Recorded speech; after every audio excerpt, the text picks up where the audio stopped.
मित्रांनो नमस्कार. वैचारिक आणि शारीरिक गुलामगिरी ही समाजासाठी कायम धोकादायक असते. मित्रांनो, मी हा उल्लेख आज जाणीवपूर्वक या ठिकाणी करत आहे. कारण आजचा जो दिवस आहे 2 डिसेंबर हा जागतिक गुलामगिरी मुक्त दिन म्हणून संपूर्ण देशभरात साजरा होतोय. शारीरिक आणि वैचारिक गुलामगिरी बरोबरच राजकीय गुलामगिरी ही किती टोकाला जाऊ शकते हे आपण महाराष्ट्रातील गेल्या 4 वर्षापासून निर्माण झालेल्या राजकीय दृष्ट्या नैतिक अधपतन पाहिल्यावर जाणवल्याशिवाय राहत नाही. किंबहुना जो गोंधळ महाराष्ट्रामध्ये आणि राजकीय चिखल निर्माण झालेला आहे त्यामुळे प्रकर्षाने या राजकीय गुलामगिरीची आठवण झाल्याशिवाय राहत नाही. पाण्याविना मासा आणि सत्तेविना अजित पवार व त्यांचे सहकारी सोबती हे जगू शकत नाहीत. हे महाराष्ट्रातील प्रखर असे सत्य या निमित्ताने समोर आल्याशिवाय राहत नाहीत. काल अजित पवार गटाच्या कर्जतमधील 2 दिवसाच्या चिंतन शिबिर, मला असं वाटतं हे पण होतं, अधिवेशन पण होतं. या अधिवेशनामध्ये अजित पवारांनी अनेक विधानं ही काल केलेली आहेत. त्यामध्ये शरद पवारांच्या राजीनाम्यानंतर यशवंतराव चव्हाण प्रतिष्ठानच्या बाहेर जे आंदोलन झालेलं होतं ते आंदोलन काकांनी म्हणजे शरद पवारांच्या सांगण्यावरून हे आंदोलन त्या ठिकाणी झालेलं होतं. म्हणजे ते ठरवून केलेलं आंदोलन होते. असा राजकीय प्रहार त्यांनी आपल्या काकांवर केलेला आहे. परंतु हा आरोप किती खरा आणि किती खोटा या वादात मी पडणार नाहीत किंवा त्याच्या खोलाशी आणि तळाशी मी जाणार नाहीत. मुळात अजितदादांची प्रतिमा महाराष्ट्रामध्ये आज जी निर्माण झालेली आहे त्याबद्दल असलेली राजकीय विश्वासार्हता ही आज किती आहेत हा मात्र या ठिकाणी संशोधनाचा आणि अचंबित करणारा विषय आहे. शरद पवारांनी त्यांच्या राजकीय आयुष्यामध्ये अनेक चुका केल्या असतील, त्यांच्या अनेक भूमिका ह्या पटतही नसतील, हे मात्र जरी आपण स्वीकारलं, परंतु ज्या मातेने आपल्याला जन्म दिला, ज्या मातेने आपल्यावर संस्कार केले, त्या मातेला आणि त्या मातेला आपण विसरायचं नसतं, कृतज्ञ व्हायचं नसतं. अशी एक मराठी माणसामध्ये ती संस्काराची शिस्त ही माणसाच्या मनामध्ये निर्माण झालेली असताना अजित पवारांनी शरद पवारांशी केलेली दगाबाजी आणि राजकीय धोकाबाजी ही महाराष्ट्राच्या जनतेसमोर ही कुठल्याही मराठी माणसाला आवडलेली दिसत नाहीत किंबहुना दिसलेली नाहीत. ज्या नरेंद्र मोदींवर यापूर्वी अजित पवारांनी सडकून टीका केलेली आहे, अनेक भाषणामध्ये त्यांनी नरेंद्र मोदींच्या कारभाराचे वाभाडे काढलेले आहेत. ज्या नरेंद्र मोदींना पत्नी नाहीत त्यामुळे त्या नरेंद्र मोदींना घर कसं चालवावं हे समजत नसल्यामुळे महागाईचा निर्देशांक मोठ्या प्रमाणावर वाढलेला आहे असं म्हणून नरेंद्र मोदींच्या कारभाराचे उट्टे आणि नरेंद्र मोदींच्या कारभाराचे पंचनामे अजितदादांनी यापूर्वी अनेक वेळेस त्यांच्या भाषणामध्ये हे केलेले आहेत. आणि त्याच मोदींनी सिंचन आणि सहकारातील कोट्यावधी घोटाळ्याचा उल्लेख हा यापूर्वी एका जाहीर सभेमध्ये केलेला होता. त्यामध्ये जरंडेश्वर साखर कारखान्याचाही उल्लेख आणि 70,000 कोटीच्या सिंचन घोटाळ्याचा उल्लेख केल्यानंतर अजित पवारांनी जी राजकीय यू टर्न घेतला आणि यू टर्न घेत असताना राजकीय सौदेबाजी ही त्यांनी केली आणि असलेला भ्रष्टाचार आणि असलेला दुराचार लपवण्यासाठी अजितदादांनी आणि त्यांच्या मित्रमंडळींनी हा सत्तेच्या सोपानापर्यंत जाण्यासाठी भुयारी मार्ग हा स्वीकारलेला आहे. मात्र त्याला बिनदिक्कतपणाने विकासाचा मुलामा आणि महाराष्ट्राचा विकासाचा अजेंडा हा अजित पवारांनी आणि त्यांच्या सहकार्यांनी दिलेला आहे. मित्रांनो, आम्ही शाळेमध्ये असताना इंग्रजीतील व्याकरणामध्ये जे काही शिकलेलो आहेत त्यामध्ये शब्दांच्या पुढे जर ईडी लावला तर त्या शब्दाचा काळ बदलतो आणि राजकारणामध्ये जर ईडी लावला तर राजकीय नीतिमत्ता आणि साधनसुचिता ही बदलल्याशिवाय राहत नाहीत किंवा ना राजकीय नीतिमत्तेमध्ये खूप मोठा फरक हा ईडी लावल्यामुळे आपल्या जीवनामध्ये, राजकीय जीवनामध्ये त्याचं स्थित्यंतर झालेलं हे आपण देशभरातील आणि महाराष्ट्रातील काही घटनांवरून आपल्या लक्षात आल्याशिवाय राहत नाहीत. ज्या अजित पवारांना काल कलंकित म्हणून भारतीय जनता पक्ष आणि नरेंद्र मोदी त्यांचा उल्लेख करत होते, तेच आज भारतीय जनता पक्षाच्या दृष्टीने वलयांकित झालेले आहेत. मोदींना आपल्याला पुन्हा पंतप्रधान करायचे आहेत आणि मोदींना पंतप्रधान करण्यासाठी आपण कंबर कसली पाहिजेत, असा जो निर्धार काल कर्जतमधील अधिवेशनाच्या निमित्ताने अजितदादांनी बोलून दाखवलेला आहे.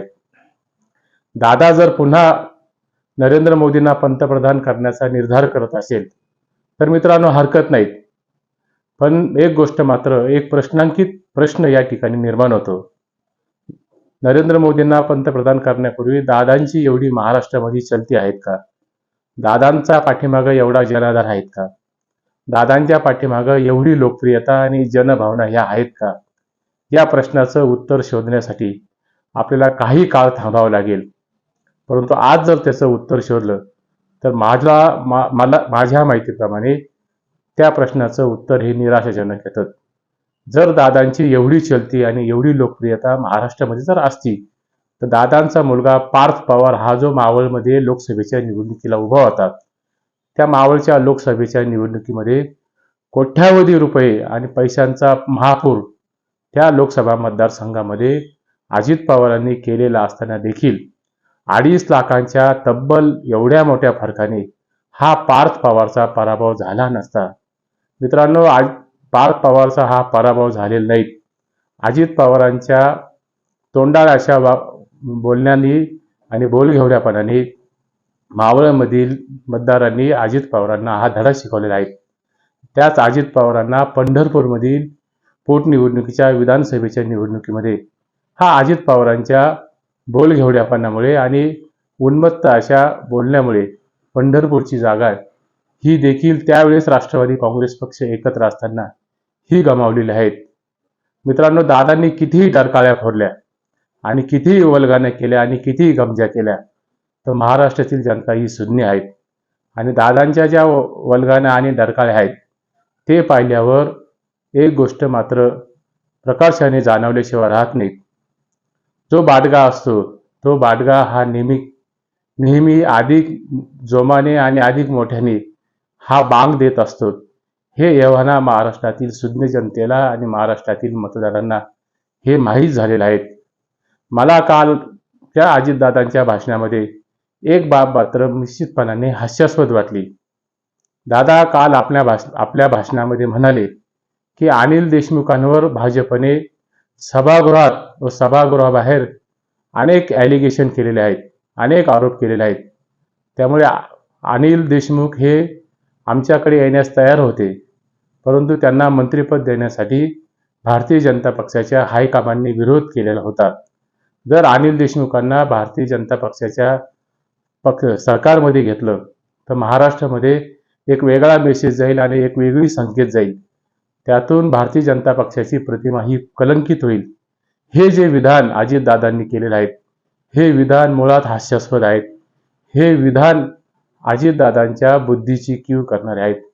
अनिल देशमुख जर तुरुंगवासी झालेले होते तर अजित पवारांना ज्या 70,000 कोटीच्या सिंचन घोटाळ्यामध्ये सभागृहात आणि सभागृहाबाहेर आणि विशेषतः महाराष्ट्रातील सडकेवर आणि रस्त्यावर भारतीय जनता पक्षाच्या नेत्यांनी हे वारंवार त्यांच्या कार्यपद्धतीबद्दल, त्यांच्या भ्रष्टाचाराबद्दल हे तोंडसूक घेतलेले आहेत. त्यामुळे अजितदादा पवार हे महाराष्ट्रातील जनतेला मूर्ख समजतात की काय, असा प्रश्न या निमित्ताने निर्माण झाल्याशिवाय राहत नाहीत. अहो अजितदादा, तुम्ही भाजपवर ज्या पद्धतीने आज त्यांची स्तुती करत आहात, किंबहुना स्टार प्रचारक असल्याच्या आविर्भावामध्ये तुम्ही आज भारतीय जनता पक्षाचे प्रवक्ते आहात की काय, असा प्रश्न या निमित्ताने निर्माण झाल्याशिवाय राहत नाहीत. आणि दुसराही प्रश्न या ठिकाणी निर्माण होतो अनिल देशमुखांच्या संदर्भात.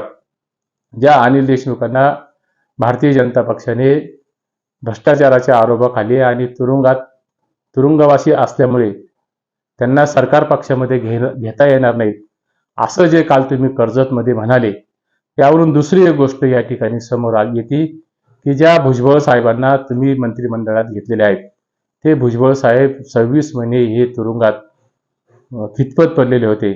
महाराष्ट्र सदनामध्ये 700 कोटीच्या भ्रष्टाचाराचा आरोप आणि त्यातून भुजबळांना झालेली तुरुंगवास हे महाराष्ट्रातील जनतेसमोर असताना भुजबळ जणू काही आर्थर रोड तुरुंगातील अंडा शेलमध्ये हे स्वातंत्र्य संग्रामातील थोर असे स्वातंत्र्य सेनानी होते की काय, आणि त्यामुळेच त्यांना तुरुंगाची शिक्षा ही मिळाली होती की काय, असाही प्रश्न या निमित्ताने निर्माण होतो. हसन मुश्रीफांना ज्या पद्धतीने ईडीच्या नोटीस आलेल्या होत्या आणि हसन मुश्रीफांवर ज्या पद्धतीने गैरप्रकाराचे आणि मनी लॉन्ड्रिंगचे आरोप हे भारतीय जनता पक्षाच्या महाराष्ट्रातील नेत्यांनी केलेले होते, ते हसन मुश्रीफ आज राज्य सरकारमध्ये महत्वाच्या पदावर क्रीम मिनिस्टर म्हणून आज सत्ता उपभोगत आहेत. आणि जर अजित पवारांना भुजबळ आणि हसन मुश्रीफ आणि धनंजय मुंडे हे महाराष्ट्राच्या राज्याच्या मंत्रिमंडळात चालत असेल आणि त्यातून अनिल देशमुखांच्या बाबत त्यांनी जे विधान केलेलं आहे त्यामुळे हे विधान नक्कीच हास्यास्पद वाटतं आणि नक्कीच दादांचं विधान हे त्यांच्या बौद्धिक कुवतीचं प्रदर्शन हे या ठिकाणी दर्शवणार आहेत. जर भुजबळ मंत्रिमंडळात चालतात, जर हसन मुश्रीफ ज्यांच्यावर अनेक वेळेस ईडीच्या कारवाया झालेल्या आहेत ते जर मंत्रिमंडळात चालत असेल तर हे काही महापुरुष आहेत की काय, हे एकदा अजितदादांनी महाराष्ट्रातील जनतेला सांगून टाकलं पाहिजेत. मी सुरुवातीला म्हटलं होतं की वैचारिक, शारीरिक आणि राजकीय गुलामगिरी ही तीच असते जी अजितदादांनी कालच्या कर्जतमधील त्यांच्या मंथन शिबिरामध्ये व्यक्त केलेली आहेत. म्हणजे आपलं झाकून ठेवायचं आणि दुसऱ्याचं वाकून पाहायचं, ही जी नीती आहेत, ही नीती आणि त्या नीतीची मुक्ताफळं ही काल कर्जतमध्ये उधळलेली आहेत. आपण जेव्हा आपलं झाकून तर्कहीन विधान करतो तेव्हा आपल्यातील मानसिक असं अपंगत्व, मानसिक अधुत्व हे सिद्ध करत असतो. पण अजितदादांना त्याचा विसर हा कालच्या कर्जतच्या मेळाव्यामध्ये पडलेला आहे. मी सुरुवातीला म्हटलं होतं की शरद पवारांच्या कारकिर्दीमध्ये अनेक चुका ह्या झाल्याही असतील तरी शरद पवार या नावाच्या माणसाला वयाच्या 83व्या वर्षी देखील महाराष्ट्रामध्ये मानणारा एक मोठा वर्ग आहे. तो वर्ग हा युवकांपासून तर ज्येष्ठ नागरिकांपर्यंत मोठ्या प्रमाणावर विखुरलेला आहे. आणि सर्वात मोठी ताकद म्हणजे शरद पवारांची आजही हा माणूस हा लोकांमध्ये असतो. लोकसंग्राहक प्रवृत्ती ही पवारांनी आजही जपलेली आहे. विदर्भातील आणि मराठवाड्यातील 45 डिग्री तापमानामध्ये हा माणूस शेतकऱ्यांच्या बांधावर जातो. शेतकऱ्यांच्या नुकसान झालेल्या शेत पिकाची, शेतमालाची ही चौकशी करतो. मित्रांनो, हे जेव्हा घडत असतं तेव्हा हे घडत असताना पवारांची लोकप्रियता ही तुमच्या आणि माझ्या मनामध्ये निश्चितपणाने कौतुकास्पद असल्याची जाणीव ही झाल्याशिवाय राहत नाहीत. मुळात अजितदादांनी कर्जतमध्ये जी मुक्ताफळे ही उधळलेली आहेत त्यातून अजितदादांनी एक गोष्ट लक्षात घेतली पाहिजे की 2019च्या विधानसभेच्या निवडणुकीमध्ये अजितदादांना आणि त्यांच्या मित्रमंडळींना हा सत्तेच्या विरोधात बसण्याचा कौल हा महाराष्ट्रातील जनतेने दिलेला होता. सत्तेत बसण्याचा कौल हा महाराष्ट्रातील जनतेने दिलेला नव्हता. परंतु दादा आणि त्यांच्या सहकाऱ्यांनी ओढून ताडून सत्तेत बसण्याची जो अट्टहास चालवला आहे, हा अट्टहास कशासाठी आहे? जर तुम्हाला विरोधी पक्षात बसण्याची मानसिकता आणि जनाधार हा जनतेला दिला असताना तुम्ही विरोधी पक्षाची भूमिका हीच निभवायला पाहिजे होती. तीच तुम्ही सभागृहामध्ये आणि सभागृहाच्या बाहेर सक्षम विरोधी पक्षाची भूमिका ही बजवायला पाहिजे होती. परंतु दुर्दैवाने सत्तेच्या हव्यासापोटी ही मंडळी सत्तेच्या गडीवर मुक्कामाला जाण्याची भूमिका आणि नीती त्यांनी अवलंबलेली आहेत. नियतीचा एक न्याय असतो आणि नियती आणि इतिहास त्याची नोंद घेत असते. भविष्यात तुम्ही ज्या पद्धतीने जनतेच्या जनमताचा अनादर करून सत्तेमध्ये बसलेल्या आहेत, तीच नियती आणि तोच इतिहास भविष्यात तुमचं पिसं काढल्याशिवाय राहणार नाहीत. अलोकतांत्रिक व गैरलोकशाही मार्गाने राजकीय सौदेबाजूतून सत्तेचा मध हा चाखता येतो आणि त्यातून महाराष्ट्रातील जनतेसमोर यापूर्वी मोदींच्या विरोधात केलेली भाषणं तुम्ही कदाचित अजितदादा विसराल, पण जनतेच्या मनातून तुम्ही ही विधानं विसरलेली नाहीत. जनतेच्या मनातून तुम्ही पूर्णपणे घसरलेला आहात आणि हे घसरलेलं असल्याचं द्योतक हे उद्याच्या विधानसभेच्या किंवा लोकसभेच्या निवडणुकीमध्ये पराभवाच्या खोल दरीत कोसळण्याची शक्यता ही अधिक निर्माण झालेली आहे. राजकीय सिंहासन हे तुमचे नाहीत. अंतिमता सत्ता ही जनतेच्या हातात असते. अंतिमता सत्ता ही महाराष्ट्रातील खेडूत जनतेच्या हातात असते. ही बळीराजाच्या हातात असते आणि हाच खेडूत जनता आणि हाच बळीराजा ही सत्ता, महाराष्ट्राची सिंहासनाची सत्ता ही कोणाच्या हातात सोपवायची आहे याचा निर्धार हा पुढच्या निवडणुकीमध्ये तुमच्या निर्माण झालेल्या नियतीवरून, तुमच्या निर्माण झालेल्या वर्तणुकीवरून हा घेतल्याशिवाय राहणार नाहीत. शेवटी लोकशाहीमध्ये, लोकतंत्रामध्ये जनता ही सार्वभौम असते. याचंही ध्यान आणि याचंही चिंतन हे आपल्या मनामध्ये असलं पाहिजे. कर्जतमधील मेळाव्यामध्ये ज्या पद्धतीने मुक्ताफळे उधळली आणि कर्जतमध्ये मेळाव्यामध्ये ज्या पद्धतीने तर्कहीन विसंगत विधाने ही अजित पवारांनी केलेली आहेत, त्यातून शरद पवारांच्या प्रतिमेभोवती एक संशयाचं दाट असं धुकं निर्माण करण्याचा प्रयत्न हा अजित पवारांनी केलेला आहे. परंतु चुलीतून निघालेल्या धुरातून आकाशाला काळं करण्याचं सामर्थ्य हे अजिबात नसतं. हे सत्तेचा गुलकंद खाणाऱ्या अजित पवारांनी आणि त्यांच्या सोबत मंत्रिमंडळात असलेल्या आणि एकेकाळी तुरुंगात असलेल्या व भ्रष्टाचाराचा आरोप असणाऱ्यांनी, स्वातंत्र्य सेनानींनी आणि भ्रष्टाचाराचा आरोप असलेल्या महापुरुषांनी या ठिकाणी लक्षात घ्यावं आणि कर्जतच्या मेळाव्यामध्ये ज्या पद्धतीने अजित पवारांनी तर्कहीन विसंगत अशी विधानं केलेली आहेत, ती विधानं ही महाराष्ट्रातील जनतेच्या मनाला ही रुचलेली नाहीत.